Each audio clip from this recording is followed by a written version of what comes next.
Hello guys, welcome to my vlog. So andito po tayo ngayon sa Sitio Pantay, Tandang Kutyop, Tanay Rizal. So ito po yung rancho na naipopost ko po sa Facebook. Yan po yung tsura niya. Ayan po. Flat area siya ma'am, sir.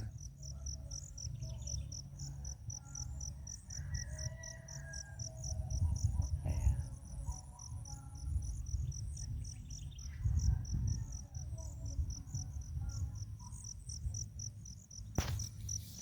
Maganda rin po yung sa bungad.